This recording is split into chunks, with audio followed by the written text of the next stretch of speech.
बिस्मिल्लाहिर्रहमानिर्रहीम। व्यूअर्स, आज के लेक्चर के टॉपिक्स हैं convection, land and sea breezes.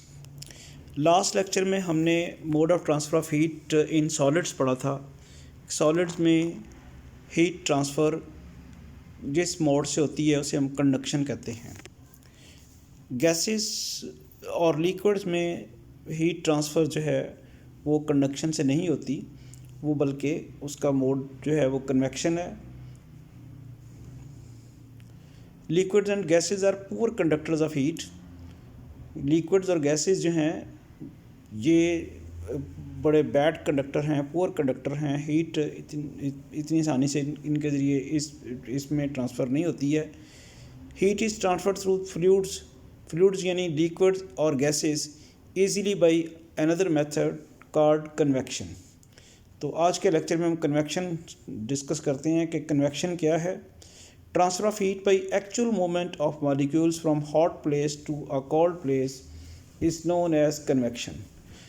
आपने जो लास्ट लेक्चर था वो डेफिनेटली देख लिया होगा, और अगर नहीं देखा तो डिस्क्रिप्शन में उसका लिंक दिया हुआ है, वो चेक कर रहे हैं। उसमें हमने पढ़ा था कि कंडक्शन में क्या होता है, मॉलिक्यूल्स ट्रांसफ़र नहीं होते, मॉलिक्यूल मूव नहीं करते, वो अपनी जगह पे वाइब्रेट करते हैं और काइनेटिक एनर्जी ट्रांसफ़र करते हैं नेबरिंग मॉलिक्यूल्स को, जिससे हीट ट्रांसफ़र होती है।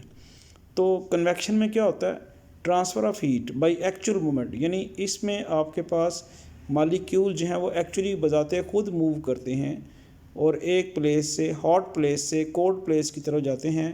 इस तरह से हीट ट्रांसफ़र होती है from hot part two cold part of the fluid.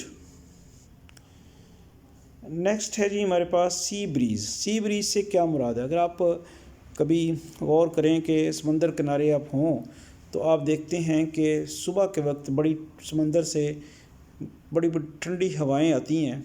ये जो समंदर से लैंड की तरफ हवा आती है, ये इसे हम सी ब्रीज़ कहते हैं।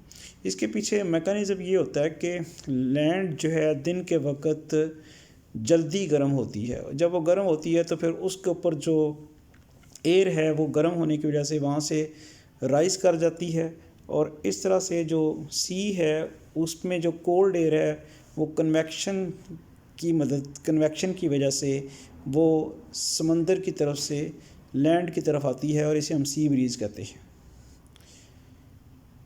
अब क्वेश्चन इस सिलसिले में जो पूछा जा सकता है वो है, why does sea breeze blow during the day, यानी सुबह के वक्त सी ब्रीज़ क्यों ब्लो करती है। उसकी मैं वजह आपको बता चुका हूँ। During the day time temperature of the land increases more quickly than the sea, यानी लैंड का टेम्परेचर जो है वो सी के टेम्परेचर से ज़्यादा तेज़ी से इंक्रीज़ करता है।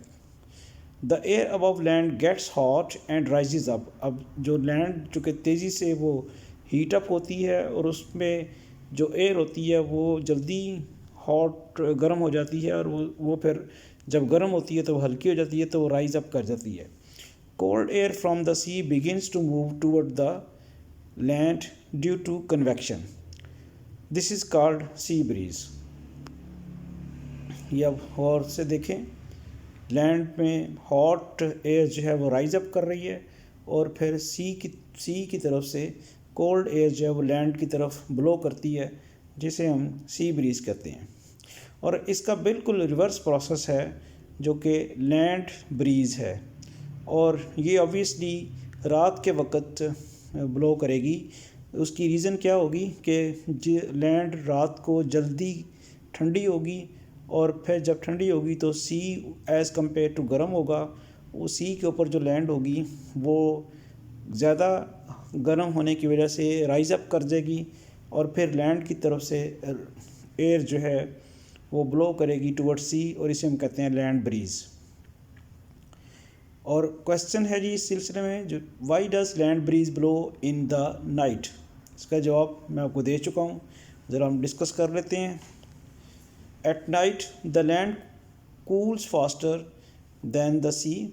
Therefore, air above the sea is warmer, rises up, and the cold air from the land begins to move towards the sea due to convection. It is called land breeze.